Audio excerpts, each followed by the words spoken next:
네, 여러분 반갑습니다. 반갑습니다.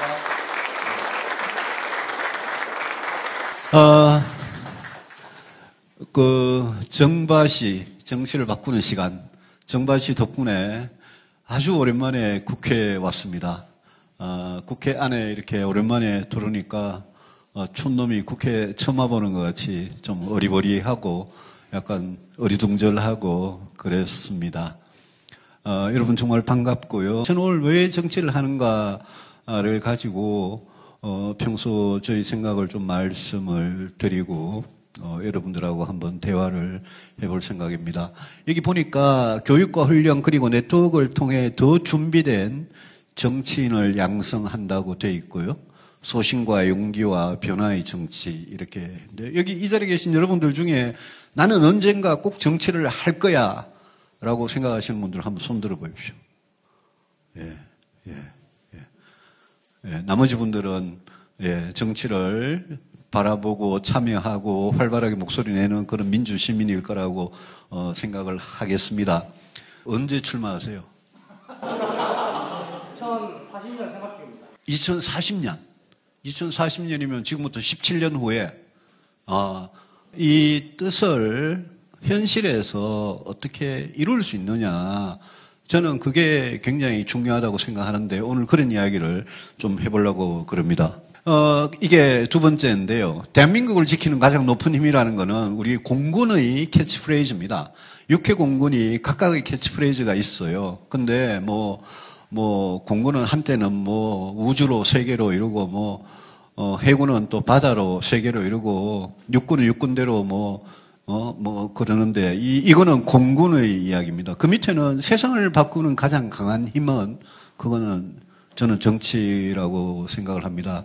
많은 사람들이 정치인들에 대해서 굉장히 손가락질을 하고, 여기가 의원회관인데, 여기에 300명의 국회의원이 다 각자 사무실을 갖고 있는데, 많은 사람들이 굉장히 정치인들을 손가락질하고 욕을 하고 그러는데, 그럼에도 불구하고 세상을 바꾸는 가장 강한 힘, 그거는 정치입니다. 여러분, 저는 가톨릭은 아닙니다만은 프란치스코 교황님을 저는 굉장히 존경을 합니다. 지금도 현재도 교황님이시고 2013년부터 로마 교황청의 교황으로 되셔서 지금 10년 동안 교황을 하고 계시는 분입니다. 이분은 교황이 되기 전에 아르헨티나의 부에노스아이레스라는 데에서 신부를 평생을 하신 분입니다. 이분이 정치에 대해서 하시는 말씀이 저는 늘 가슴에 안고 그리 살아가는데요. 이분이 이렇게 말씀하셨어요. 정치는 최고의 자선을 베푸는 거다. 정치가 공공의 선을 추구하기 때문이다. 이렇게 말씀하시고. 그리고 이분이 정치는 공공의 선을 추구하기 때문에 사랑을 베풀 수 있는 최고의 방법이다. 이렇게 또 말씀을 하세요. 이분은 정치에 대해서 교황님이고 종교인인데 정치에 대해서 굉장히 관심이 많으시고, 여러분 생각해 보시면 아르헨티나라는 나라에 대해서 우리가 함부로 이야기할 수 없지만 아르헨티나라는 나라가 옛날에 굉장히 한때 잘 사는 나라였는데, 남미의 부자 나라였는데 그 나라 국민들이 굉장히 고생을 많이 했어요. 경제도 안 좋고 일자리도 없고 하이퍼 인플레이션이라 그래가지고 물가는 엄청나게 오르고 화폐까지 떨어지고 정권이 바뀔 때마다 아르헨티나 국민들이 굉장히 고생을 많이 했어요. 여러분 Don't Cry For Me 아르헨티나라는 노래도 아시잖아요. 그죠? 군부가 막 독재를 하고 이러면서. 근데 이분이 평생 아르헨티나 부에노스아이레스의 빈민촌에서 봤던 그 암담한 정치의 현실을 누구보다도 잘 아시는 분인데, 그분이 정치에 대해서 최고의 자선을 베푸는 방법이다.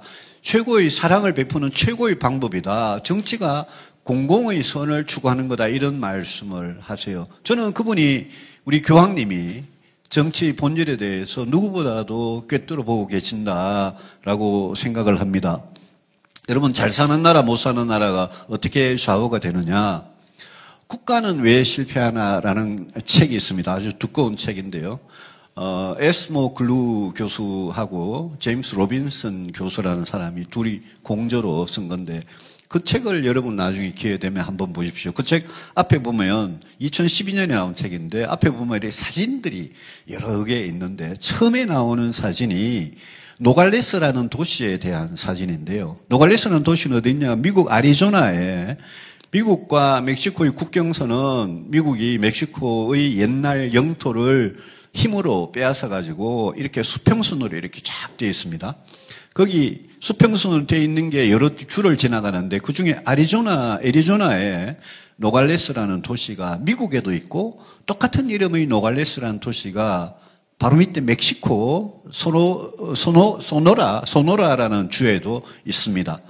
그게 왜 그래 됐냐면 원래 노갈레스라는 도시가 있었는데 미국이 멕시코 땅을 합병을 해가지고 힘으로 뺏어가지고 딱 국경선을 그어가지고 도시가 두 쪽으로 이렇게 남북으로 나뉘었어요. 그러고 나서 한참 세월이 지나가지고 똑같은 인종에, 똑같은 문화에, 똑같은 언어에, 똑같은 피부 색깔에 똑같이 수천 년 거기에서 살던 사람들이 두 나라가 이렇게 미국과 멕시코로 나뉘었습니다. 그렇게 나뉘고 나서 지금 미국 애리조나의 노갈레스에 사는 미국 시민들과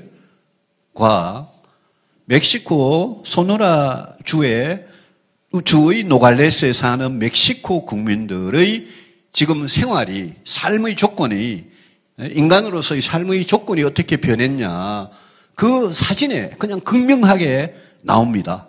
그러면서 그 에스모 글루하고 로빈슨이라는 이 두 사람은 국가가 왜 실패하느냐에 대해서 제도가 잘못됐고, 제도는 결국 정치인들이 만드는 거기 때문에 결국 정치가 잘못됐기 때문에 똑같은 노갈레스가 수백 년, 수십 년이 지나가지고 이렇게 차이가 난다라고 아주 극명하게 이야기하고 있습니다. 멀리 멕시코, 미국 이야기할 것도 없이 여러분 남한하고 북한을 생각을 해보시면 됩니다. 그 책에도 남한하고 북한 사진이 나옵니다. 밤에 인공위성에서 한반도를 찍은 사진이 나옵니다. 거기에 휴전선을 경계로 북한은 밤에 전기가 없어가지고 완전히 깜깜하고 대한민국 남한은 서울이고 부산이고 대구고 그냥 환하게 사진에 그대로 찍혀 나옵니다. 우리도 마찬가지잖아요. 수천 년 똑같은 역사에, 똑같은 민족에, 똑같은 언어에, 똑같은 문화에 그렇게 겪었던 남한과 북한의 사람들이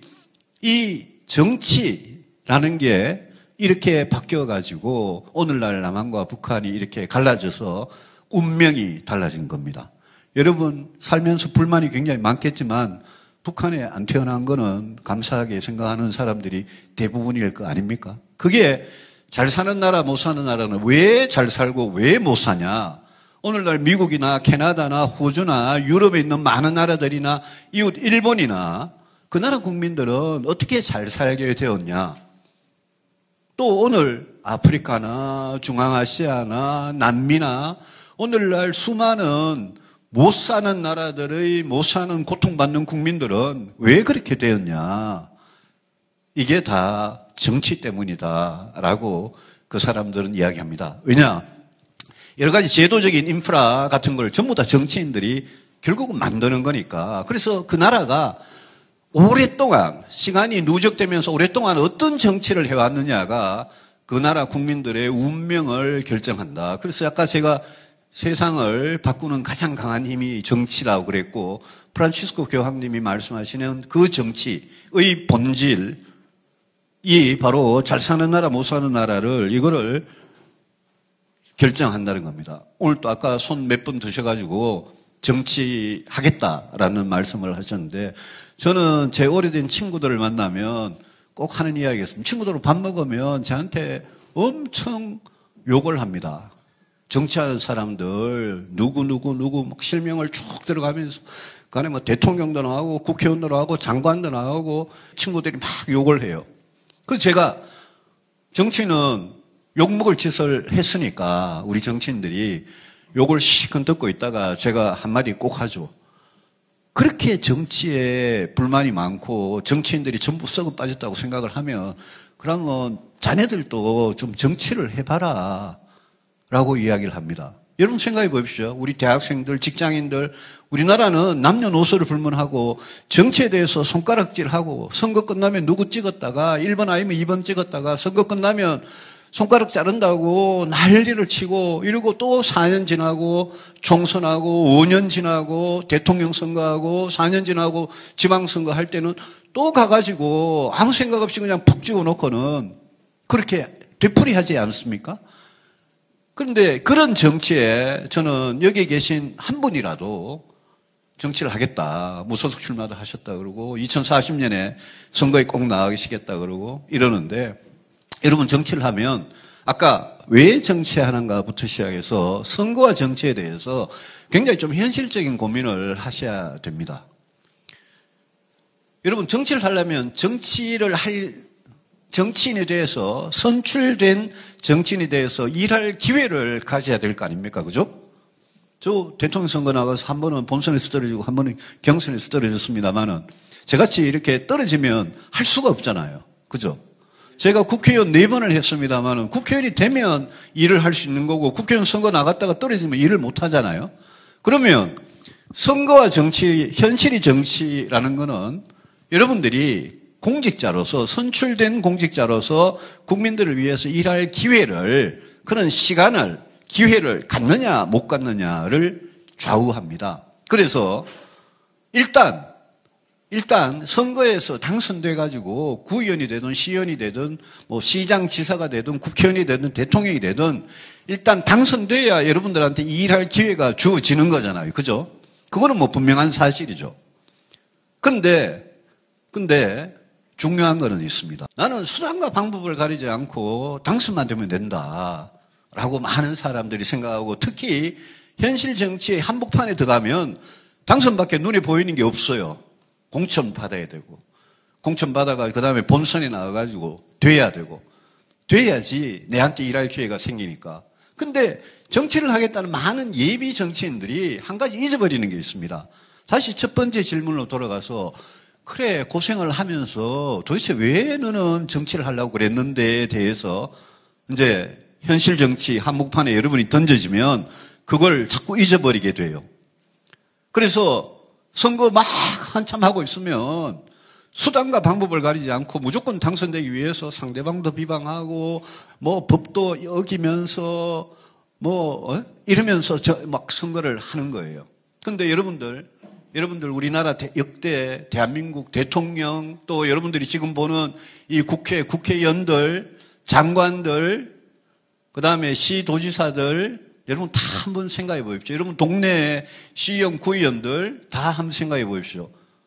그리고 여러분들이 왜 그 사람들을 비난하고 손가락질 하는지도 한번 생각해 보십시오. 그거는 우리 정치인들이 정치가 뭐 하는 건지, 내가 왜 이 짓을 하는 건지 그 정치의 본질로부터 어느 순간 멀어져 버렸어요. 그래서 이 현실이 정치에서는 선거 민주주의니까 선거에서 당선 안 되면 뭐 아무 짓도 못 하니까 선거에 이겨야 되는 이 현실 때문에 많은 사람들이 정치의 본질을 망각하고 그게 그냥 해보는 소리가 아니라 여러분들이 지금 보는 민주당과 국민의힘의 모습입니다. 그렇지 않습니까?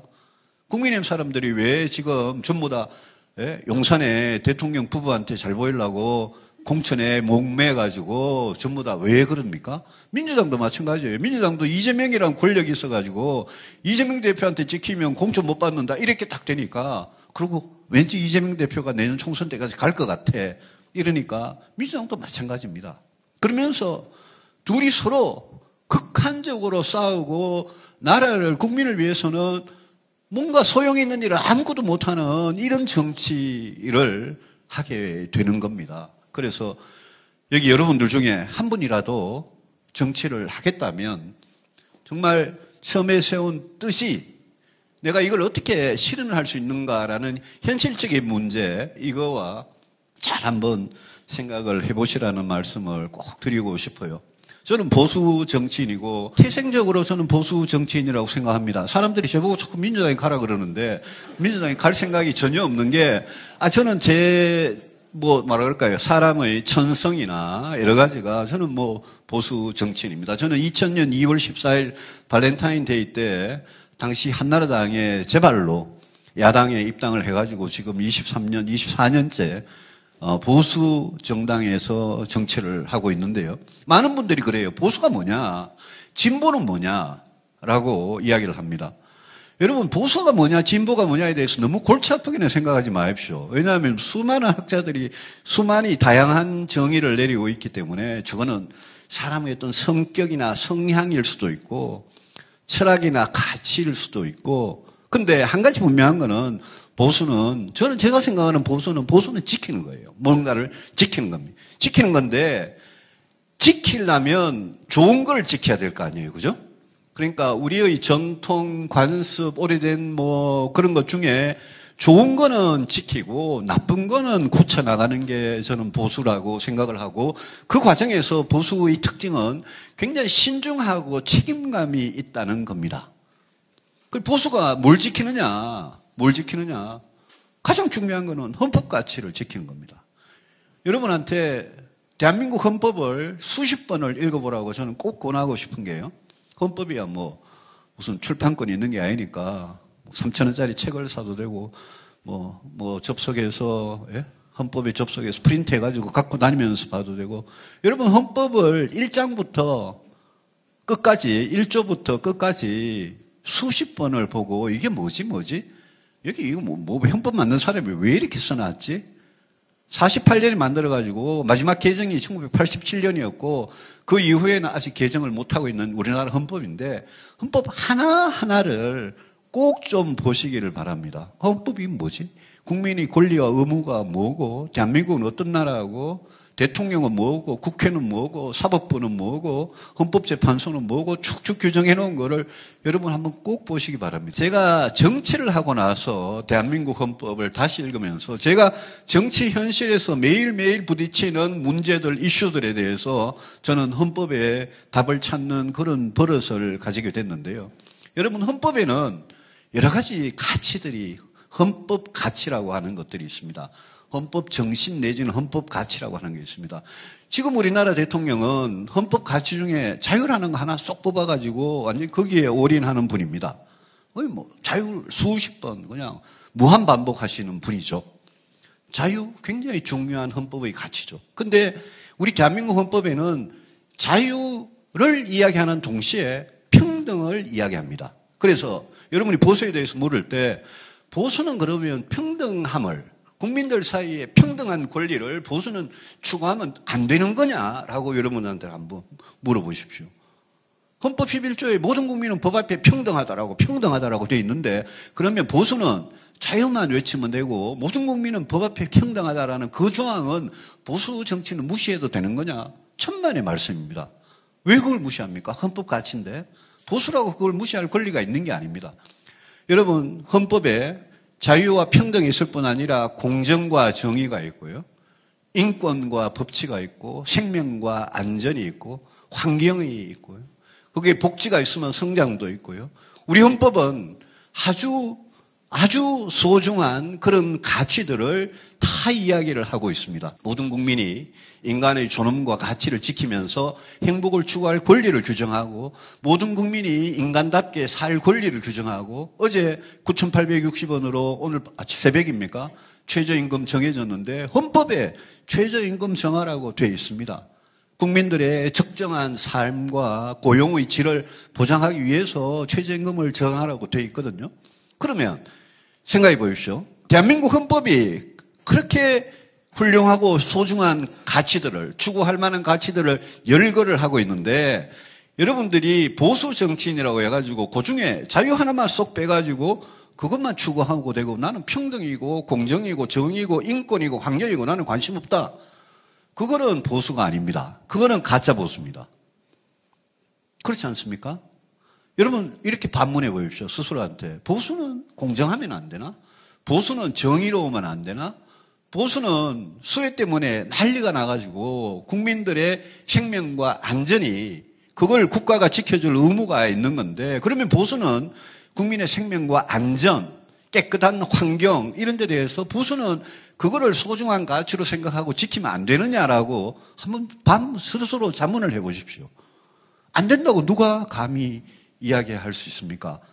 우리 국민의힘이 보수정당, 대표적인 보수정당인데 국민의힘 정치인 누구가 감히 보수는 자유만 추구하면 되고 평등이고 복지고 정의고 인권이고 생명이고 안전이고 환경이고 이거는 다 그냥 진보한테 그냥 갖다 주면 돼 라고 이야기하는 보수 정치인은 너무나 옛날식 사고방식에 사로잡힌 정치인입니다. 헌법을 제대로 알면 그런 말을 할 수가 없습니다. 그리고 여러분, 보수는 아까 지키는 거라 그랬는데 뭘 지킬 거냐? 대한민국이란 공동체를 지키는 겁니다. 공동체를 약화시키는 것들이 있습니다. 여러분, 내가 대한민국 국민으로 사는데 이 사회는 내한테 너무나 불평등해. 근거도 없이 나를 차별해. 여러분이 여성이든 젊은이든 비정규직이든 누구든 여러분 그런 생각이 든다면 그 공동체 여러분이 공동체를 여러분이 이거는 나의 정말 자랑스러운 조국이다라고 정말 자긍심을 가지고 생각할 수 있겠습니까? 그런 생각 못하죠. 그렇지 않습니까? 공동체를 지킨다는 거는 이거는 공동체가 무너지는 거는 둘 중에 하나입니다. 외부에 적이 침략해가지고 북한이 우리한테 갑자기 핵미사일을 10방, 20방을 쏴가지고 갑자기 막 초토화돼가지고 북한한테 그냥 우리 전쟁에서 졌다. 그게 외부의 적입니다. 외부의 적으로부터 공동체를 지켜야 되기 때문에 그래서 제가 국가안보에 그렇게 목숨을 매는 이유입니다. 근데 또 하나가 있습니다.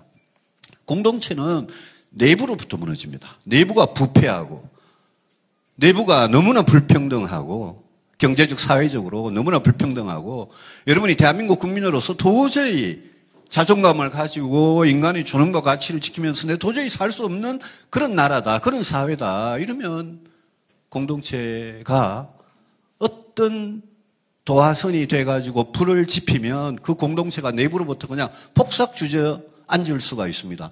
그거를 막는 것도 저는 보수 정치의 굉장히 중요한 역할이라고 생각을 합니다. 그래서 저는 보수는 지키는 거다. 중요한 걸 지키는 건데 보수도 개혁을 하는가에 대해서 여러분 분명한 생각을 갖기를 바랍니다. 보수가 당연히 개혁을 합니다. 다만 진보의 개혁하고 다른 건 뭐냐 하면 진보는 인간이 완전하다고 생각하고 인간의 이성을 100% 믿고 그러면서 유토피아 같은 이상향을 그려가지고 그걸 향해서 사회를 급진적으로 바꾸려는 이런 성향을 갖고 있는 사람들이 보통 보면 진보입니다. 근데 보수는 여기에 제가 여러분한테 꼭 그 말씀을 드리고 싶은 게 1789년에 프랑스 혁명이 일어났는데요. 프랑스 혁명 기간에 혁명에 참가한 시민들, 혁명군들이 기존의 프랑스 왕조를 무너뜨리는 과정에서 프랑스라는 나라가 수백 년 동안 지켜온 모든 좋은 전통과 가치, 그걸 만드는데 수백 년, 수십 년이 걸린 그런 가치, 질서까지도 완전히 싸그리 없애버렸습니다. 그리고 그 위에 새로운 공화국을 건설을 하려고 그랬죠. 그 혁명가들이. 근데 결과는 어떻게 했느냐? 결과는 참담한 실패였습니다. 왜 참담하게 실패했나? 한 가지입니다. 과거의 프랑스보다 더 나은 프랑스를 만들 지혜와 능력과 비전이 없었기 때문입니다. 그냥 과거를 다 때려 부수고 다 죽이고 그러면 새로운 나라가 건설되는 줄 알았는데 그게 아니더라는 겁니다. 그 프랑스 대혁명 과정을 아주 주의 깊게 관찰한 사람이 바로 에드먼드 버크라는 사람입니다. 보수주의의 근대 정치의 보수주의의 창시자입니다. 버크는 개혁에 대해서 보수도 개혁을 한다라고 분명히 주장합니다. 보수가 어떤 개혁을 하느냐? 과거보다 확실하게 더 나은 세상을 만들 수 있는 개혁을 매우 신중하고 책임감 있게 보수는 한다라고 이야기를 해서 그 사람 표현에 하면 자식이 아들, 딸이 아버지가 어디가 다쳤는데 아버지의 상처를 치료하는 그런 심정으로 하는 게 보수의 개혁이다. 그래서 보수라고 해서 무조건 수구적이고 기존의 기득권, 기존의 질서에 순응하지 않는다.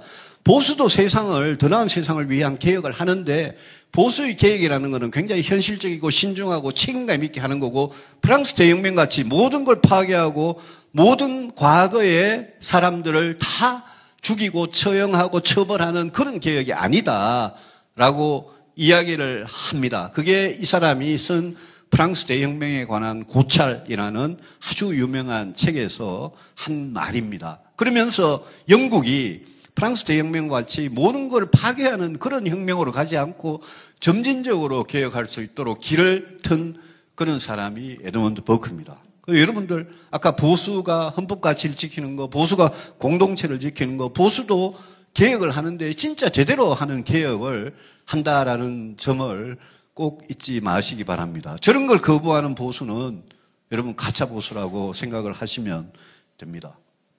저는 스스로 이제 공화주의자가 됐습니다. 공화라는 말에 대해서 이야기를 하려고 합니다. 우리나라 헌법 1조 1항에 대한민국은 민주공화국이다. 이렇게 나와 있습니다. 2항이 대한민국의 모든 권력은 국민에게 있고 모든 권력은 국민으로부터 나온다. 이렇게 되어 있습니다.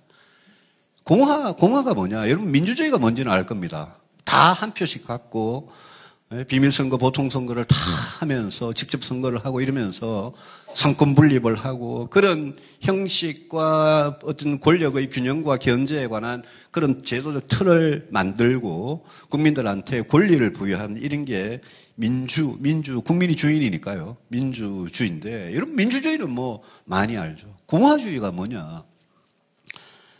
여러분 한 가지 여러분한테 이야기를 하고 싶은 거는 이념이라는 말입니다. 이념. 여러분 이념이란 말에 대해서 많은 사람들이 거부감을 가지고 있고 이념에서 벗어나서 이념적인 싸움에서 벗어나서 무슨 중도를 지향하고 어쩌고 이런 소리 많이 하는데요. 실용을 지향하고 이런 소리 많이 하는데 여러분 이념이라는 거는 굉장히 중요한 겁니다. 여러분 민주주의 이념입니다. 공화주의 이념이고 자유주의 이념이고 자본주의 이념이고 다 이념입니다. 공산주의 사회주의가 대표적인 이념입니다. 칼 마크스하고 엥겔스라는 사람이 공산주의를 만들어가지고 그 공산주의가 여러분 세계에 얼마나 많은 전쟁을 일으키고 얼마나 많은 사람이 그 이념 밑에서 죽어갔습니까? 그러니까 이념에는 우리가 추구할 만한 좋은 이념도 있고 나쁜 이념도 있는 겁니다. 공산주의 사회주의가 한때 유럽을 완전히 휩쓸고 러시아까지 휩쓴 적이 있었습니다. 산업혁명 직후의 이야기입니다. 칼 마르크스는 독일에서 태어나가지고 영국, 프랑스를 전전하면서 사회주의 국가 건설을 꿈꾸던 사람이고 그게 소련과 중국에 넘어가가지고 오늘날 러시아와 중국이 아직도 사회주의 국가입니다. 이념은 그만큼 중요한 겁니다. 그런데 인류 역사상 세계대전을 제외하고 사람을 가장 많이 죽인 게 중국의 대약진 운동이라는 겁니다. 1958년에 대약진 운동이라는 걸 해가지고 생산을 농업이든 산업이든 모든 생산을 완전히 공산주의 방식으로 하는 공산주의 대실험을 했는데 그거를 몇 년 하다가 중국 분들이 사람들 추정에 의하면 3천만 명, 4천만 명이 굶어 죽었습니다. 이념은 무서운 겁니다. 이념이 아무것도 아니다. 이념에서 떠나자라는 말은 그거는 깊이 생각을 안 해본 이야기입니다. 여러분들의 우리나라가 어떻게 가야 되느냐. 저는 1919년에 임시정부에서 임시헌장을 만들고 1948년에 정부를 만들면서 우리 선배들이 우리 헌법에다가 민주주의만 넣은 게 아니라 대한민국은 민주국가다 이것만 넣은 게 아니라 대한민국은 민주공화국이다라는 말을 넣은 거를 지금 와서 생각하면 야 그렇게 훌륭한 선배들이 있나 싶습니다. 공화주의라는 거는 아까 제가 처음에 프란치스코 교황 말씀을 드렸잖아요. 프란치스코 교황이 이야기하는 정치의 이상적인 모습, 그게 공화주의입니다. 공화주의라는 거는 리퍼블릭이라는 거는 레스푸블리카라고 공공의 일이라는 데에서 나온 말인데 그거는 제가 아까 이야기했던 우리나라 대한민국 헌법이 여러 가지 가치들이 있지 않습니까? 그게 사실은 공화주의에서 추구하는 가치입니다. 그래서 여기 젊은 분들도 많이 계시는데 이 책을 여러분들 꼭 한번 읽어보십시오. 제가 강의에 소개를 길게 할 수는 없습니다만은 권용립 교수라는 분이 쓴 공화국, 그 다음에 모리치오 비롤리라는 사람이 쓴 공화주의, 저건 한글로 다 번역된 겁니다. 그리고 티모티 스나이더라는 사람이 쓴 폭정, 이 세 책이 굉장히 서로 일맥상통하는 게 있습니다. 민주공화국에서 모든 권력은 결국은 타락하고 부패하는데 그걸 어떻게 권력이 부패하고 타락해서 폭정으로 치닫는 것을 막아내느냐에 관한 책들이고, 여기 보면 왜 대통령이고 장관이고 뭐 무슨 시도지사고 국회의원들이고 이런 선출직 공무원들이 왜 임기가 규정이 돼야 되고 왜 끊임없이 타락하고 부패하지 못하도록 감시받아야 되고, 그걸 감시를 안 받으면 국회의원이든 대통령이든 인간의 본성이 폭정으로 치닫기 때문에 그런 제도를 어떻게 잘 만들어야 되느냐에 관해서 옛날 그리스 로마부터 시작해서 중세 이태리, 영국, 독일, 미국에 관한 이야기들이 여기에 있는데, 저는 여러분들이 정치에 대해서 고민을 하고 정치를 내가 왜 하는가에 대해서 고민을 하면 이 책들을 꼭 읽어보기 바라고, 지금 21세기지만 인간이라는 게 21세기 우리가 뭐 예컨대 5세기, 뭐 10세기에 우리 선조들보다 결코 더 현명하고 똑똑하지 않고, 우리도 굉장히 불완전하고, 우리도 이 세상을 완전히 파멸로 이끌 잠재력들을 다 갖고 있다는 그런 인간의 불안정성에 기초해서 폭정을 어떻게 막는 게 이 공화주의냐를 잘 설명을 합니다. 여러분, 제가 초반에 말씀드린 대로 나쁜 정치는 이 나라를 망칩니다. 벌써 망치고 있습니다. 여러분, 저는 뭐 시간이 날 때마다, 기회가 될 때마다 저출산 인구 위기에 대해서 이야기하는데, 노무현 대통령이 2006년 때 저출산 고령사회위원회 만들고 법을 통과시켰는데 2006년부터 지금까지 17년이 지났는데 아직도 저출산 인구 문제는 아무도 해결 못하고 있습니다. 그건 뭐 진보 보수를 떠나서, 우리가 IMF 위기라는 걸 겪고 사람들 생각이 엄청나게 바뀌고, 그러면서 노무현 정부, 이명박, 박근혜, 문재인, 윤석열 정부, 여러 정부가 5년 만에 바뀌어도 저출산 인구 문제는 갈수록 더 악화되고, 이대로 가면 여러분 정말 난리 납니다. 대한민국이라는 나라가 그냥 없어지는 정도가 아니라 대한민국이라는 나라는 그냥 늙고 병든 나라로 그냥 가고, 여러분들이 나중에 지금 젊은 분들은 그 부담을 다 지든지 아니면 그 부담 지기 싫으면 여러분들 해외로 도망가는 수밖에 없습니다. 그런 나라가 되어가고 있는 이 문제가 뻔히 보이는데 정치는 이 문제에 대해서 해결을 안 하고 있습니다. 윤석열 정부가 노동개혁, 연금개혁, 교육개혁을 가지고 개혁하겠다고 막 떠드는데, 여러분, 윤석열 정부 들어가지고 교육이 개혁됐습니까? 노동이 개혁됐습니까? 뭐가 개혁됐습니까? 연금개혁은 뭐 시작도 안 했고요. 그 연금개혁이라는 거는 이 나라의 미래 중에 저출산 인구 위기 중에 아주 작은 부분이 연금개혁입니다. 건강보험도 마찬가지고요. 지금 뭐 실업급여 가지고 난리가 났는데 실업급여도 그 중에 일부입니다. 가장 근저에 흐르는 아주 펀더멘탈한 그런 문제는 인구 위기고요. 그거를 아무도 해결하지 못하고 있고, 국민들도 그거를 해결하지 못하는 정부를 탓할 생각이 별로 없습니다. 그렇지 않죠.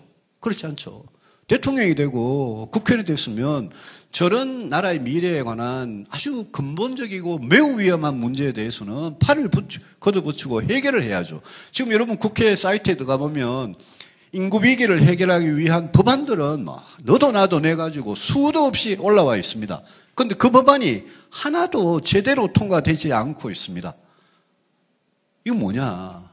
총체적으로 정치가 실패하고 있는 거죠. 그래서 이대로 정치가 가면 우리는 멕시코의 노갈레스가 될지도 모른다. 그래서 이 정치를 꼭 바꿔야 되는데요. 정치를, 이제 마지막입니다. 정치를 개혁하려면 어떻게 하야 되느냐. 참 어렵고 답이 없는 주제입니다. 여러분 뭐 생각 어떤지 모르겠습니다. 우리 정치를 정말 확 바꾸려면 어떻게 해야 되느냐. 정치가 진짜 나라의 미래를, 나라의 문제를 해결하는 그런 정치로 바꾸려면 어떻게 해야 되느냐. 어떻게 하면 좋겠습니까? 저도 뾰족한 답이 없습니다. 프란치스코 교황하고 저는 생각이 이 점에서 조금 다릅니다. 교황님은 주님한테 기도를 합니다. 기도를 해가지고 나라를 생각하는 정말 좋은 정치인을 우리한테 많이 내려보내 주시기를 주님께 기도합니다. 이렇게 합니다. 근데 저는 아무 생각해봐도 기도한다고 정치가 바뀔 것 같지가 않습니다. 여러분 뭐 교회 나가시는 분도 계시고 절에 가시는 분도 계시고 성당에 가시는 분도 계시고, 여러분 일요일 날 가가지고 기도 아무리 한들 여러분 정치 바뀔 것 같습니까? 안 바뀌겠죠. 국민들이 굉장히 똑똑하면 어느 정도 저는 바뀔 것 같습니다. 그런데 우리나라 국민들이 선거 때마다 그냥 상당수는 1번 그냥 고정, 2번 고정이 있습니다. 근데 뭔가 따져보고 대통령 후보든 국회의원 후보든 따져보고 찍는 국민들이 많아져야 될 거 아닙니까? 그죠? 그리고 그 국민들이 공부를 해가지고 정치인들의 그 위선과 그 위선의 뒤에 숨은 그 진면목을 알고 투표를 해야 될 거 아닙니까? 근데 우리나라 국민들 아까 제가 말씀드린 대로 탁 찍어놓고 그 다음에 곧 실망을 해서 돌아서는 그 패턴이 수십 년째 계속 반복되어 왔습니다. 87년 헌법인데 5년마다 대통령 바뀌고 4년마다 국회를 바꾸는데 계속 패턴이 반복되어 왔습니다. 어떻게 할 거냐, 도대체. 지난 연초에 대통령과 국회의장 두 분이 다 행정부와 입법부의 수장 두 분이 중대선거구제를 하겠다 그렇게 이야기를 했는데요. 중대선거구제를 저는 할 때가 됐다고 생각합니다만은 보니까 또 벌써 삭수가 놀았습니다.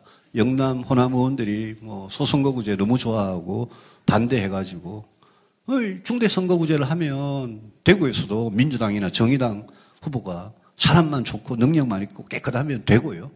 광주 전남에서도 국민의힘 후보가 후보만 좋다면 될 수 있는 그런 선거제도로 가서 또 제3의 신당, 제4의 신당이 나타나가지고 그런 국민들의 생각은 다양하니까 그 다양한 생각을 정치에 이렇게 정치의 힘으로 이렇게 통로를 만들어주는 게 결국 정당인데 그렇게 해야 되는데 그렇게 못하고 있지 않습니까? 굉장히 막막합니다. 근데 저는 결국은 우리 국민들의 힘을 저는 믿을 수밖에 없다고 생각을 합니다. 그래서 국민들한테 저는 끝도 없이 도발적으로 자꾸 질문을 던지고 싶습니다. 그래서 문재인을 뽑아서 행복하셨냐고요? 박근혜를 뽑아서 행복하셨냐고요? 그렇게 나라가 잘 됐습니까?